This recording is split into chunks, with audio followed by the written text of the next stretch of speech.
This is Reggie, the washer dryer repair nerd. We're going to go over how to put on a 4-prong dryer wire, which is important because if you get the wiring wrong, that could be bad. Always got to say too, remember to subscribe, follow, and leave any comments that you might have below. Also, I have a link towards my parts website if you need to buy inexpensive pre-owned parts. All right, so let's begin. Now, this dryer does not have a wire on it currently. This pretty much applies to every single electric dryer. This obviously does not apply to gas dryers, but every single electric dryer. So the first thing you do is find a panel, which is almost always in the back of the dryer. And so you have these three spaces where you put your wires.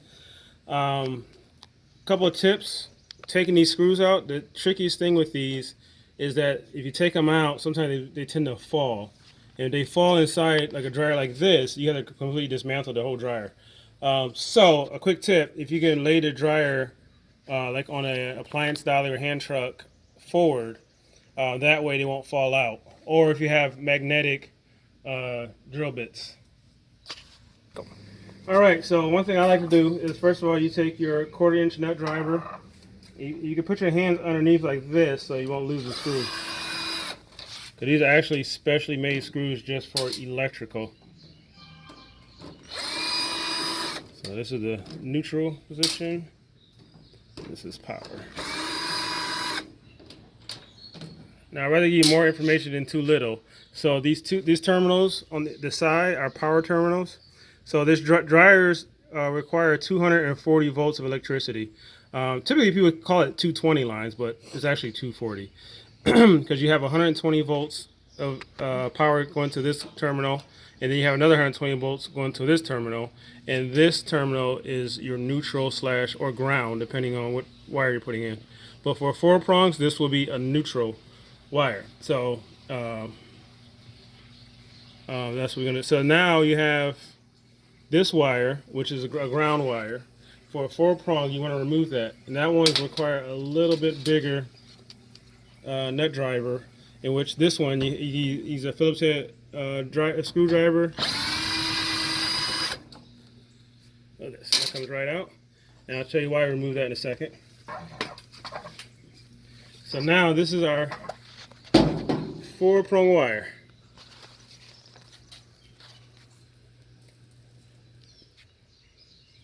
All right.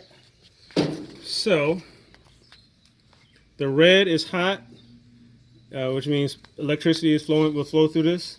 Black is hot. Your white is neutral, and your green is ground. So the reason why we disconnected this one is because we're going to do a new ground wire. So now some people say they match colors up because this side is red, this side is black. It doesn't matter because they're both power and they're both the same voltage. And we're talking about AC power, so it doesn't matter. So if we're talking about DC power, then yes, it would matter. But as long as you're putting power there. But I guess as a rule of thumb, you probably just want to match the colors up.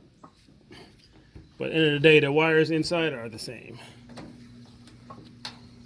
So let's put a red over here.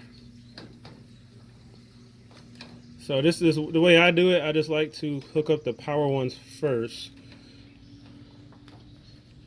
And also, when you're hooking these up, you want to be sure that it's in there tight. Now, you don't want to over tighten it because you can actually strip it out and break it.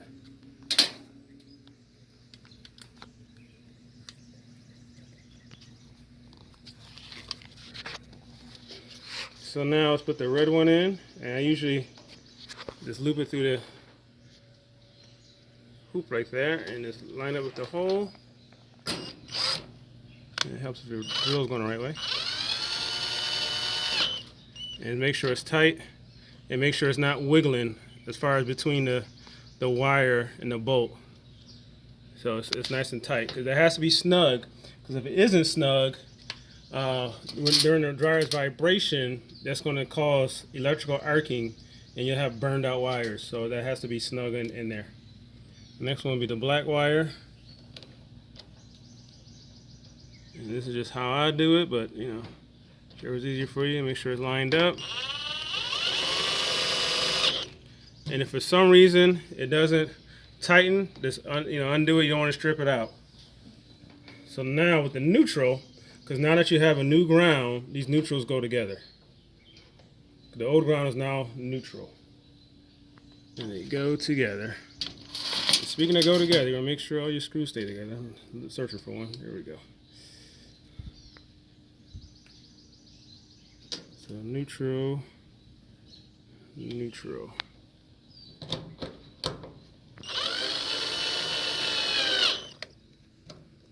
It's in there nice and tight.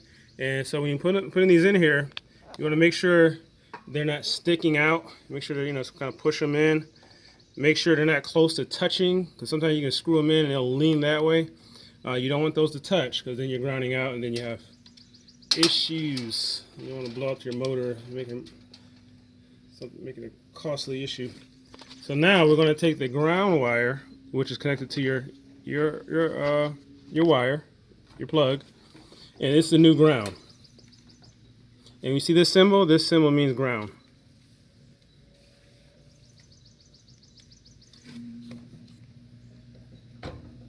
And now we put the ground in. All right, and that's all you got to do.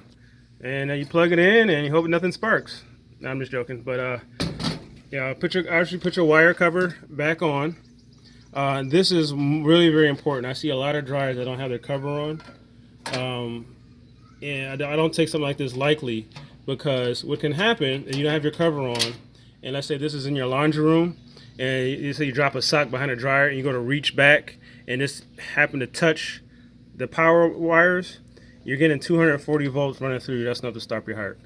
So let's spend the time and cover this up. Or if you lose your cover, just put some duct tape over it, something to keep folks from getting electrocuted. So again, subscribe if you have any questions. I typically try to respond to questions within 24 hours. Again, this is Reggie, the Appliance Repair Nerd. Thanks again.